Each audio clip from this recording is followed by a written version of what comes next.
We start with what Prime Minister Justin Trudeau is bringing in today, what he calls one of the strongest vaccine mandates in the world. So, if you want to board a plane, train, or cruise ship, all eligible Canadians must have both shots by October 30th. There'll be a 1-month grace period where a negative test will suffice, but by the end of November, that will no longer be an option. Also, the government's 260,000 employees must report their vaccination status by October 29th.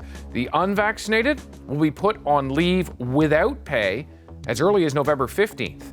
Workers can apply for a religious or medical exemption, but the Prime Minister says qualifying for one of those exemptions will be very tough. Jean-Yves Duclos is president of the Treasury Board, and he's in Quebec City. Minister, thank you very much for joining the program. And I want to start with what some had expected. You have taken a harder line than some predicted on these policies. Federal employees who work from home are going to have to be vaccinated. There's no way to test out of this. You can't get a test instead of a vaccine. And if you want to get paid by the federal government, you got to be vaccinated. So what made you take this approach? Well, good evening, David, and hello to everyone listening. And there are two reasons for that. First, science, and second, the public service.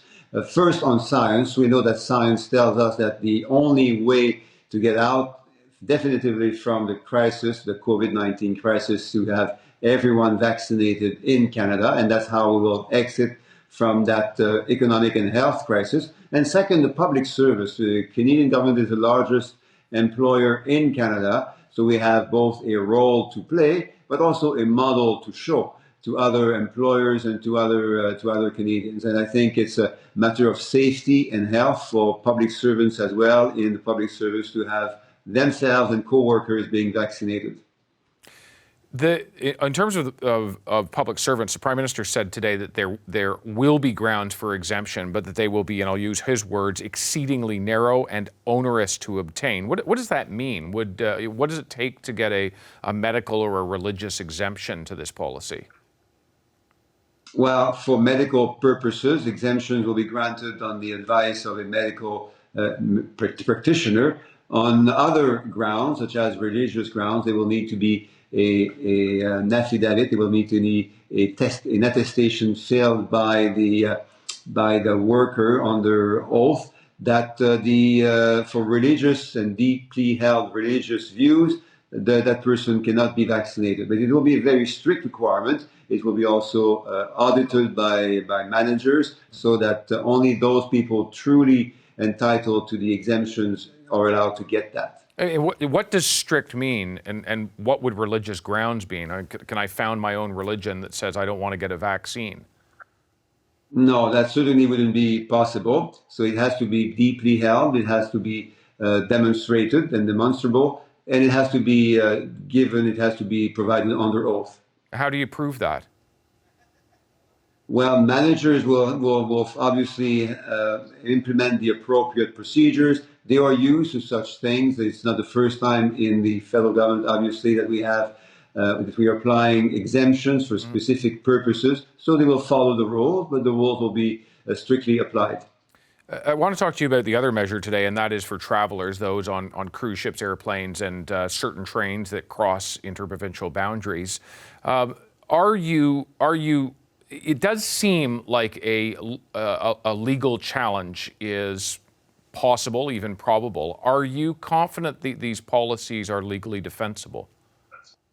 Yes, we are confident of that. No, the question is a very good one. No, we needed and we did do the work to see whether we could indeed, for health purposes, apply these procedures, and the answer is yes. Public Service Alliance of Canada says that they support a vaccination policy, but they say that your government rushed this through. They say they only got a day, not even a day, to review your proposal. Was it rushed? Why so quick in terms of consultations?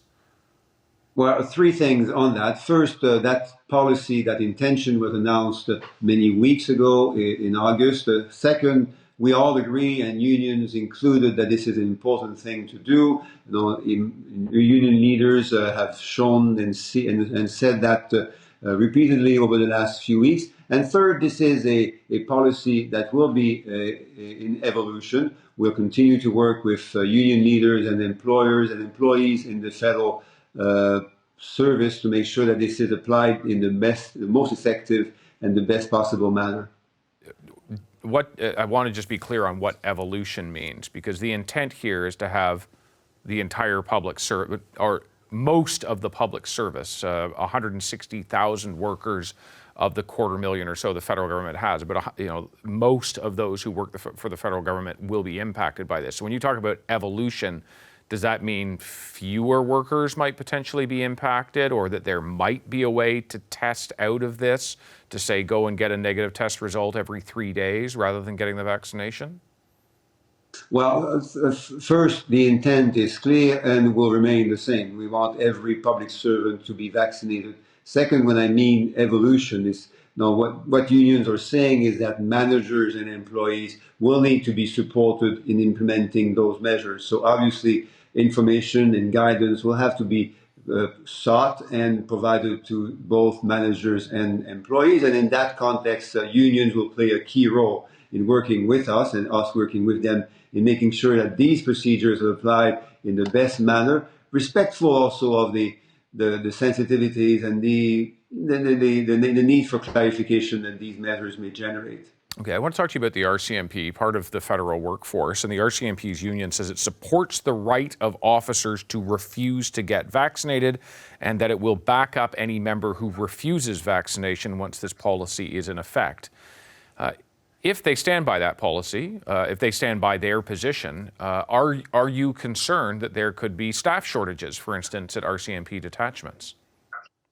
No, we'll be working with RCMP officers and their leaders. We've done that very successfully over the last few months in, for instance, generating the first ever agreement with RCMP officers in the history of Canada. And we all share the same goal, which is to protect the health of every employee, including RCMP officers. We know there are questions that they would like to keep engaging us on, and we'll do that in the most respectful, effective manner. The National Airlines Council, which of course its members will be impacted by this, they are Air Canada, WestJet, and Air Transat, says that while those airlines are committed to implementation of this new policy, that they want the federal government to very quickly develop a standardized and digital proof of vaccination for air travelers. We don't have something like that right now. This policy goes into effect less than a month from now. Will the federal government have a vaccine passport ready for that point?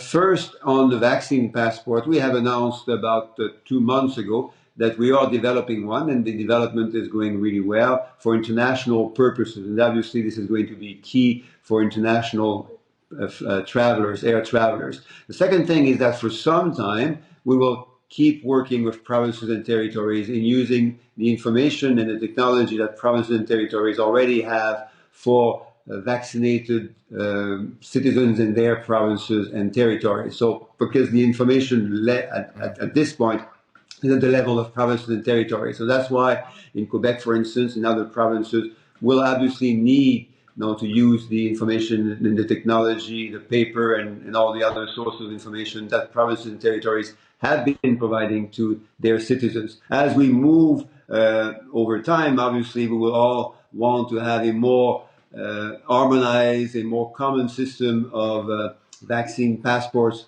internally and domestically for Canadians. We're not there yet. Hopefully, we'll get there as soon as possible. But in the meantime, we can work successfully with the information and technology already available in provinces and territories. Yeah, I mean, I'm just trying to think of the practicalities. If you're at the gate at Toronto's Pearson Airport and you're boarding a flight to Regina, you could have people boarding there with proof from Saskatchewan, Ontario, Quebec, from overseas, from British Columbia. You could have a whole raft of different systems. So I go back to this.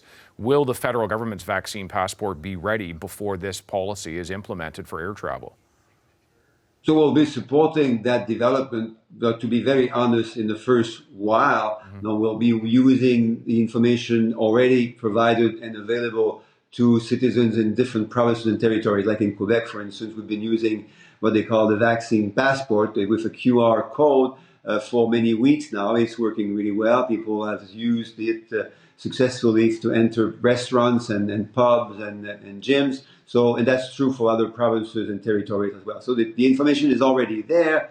And as we proceed, the information will be even more harmonized, as you suggest, over time. All right. Jean-Yves Duclos, thank you very much. Certainly appreciate your time. Thank you, and good evening to everyone. Hi, I'm Vashi Capellos, host of Power in Politics. See more of our show by subscribing to the CBC News channel or click the link for another video.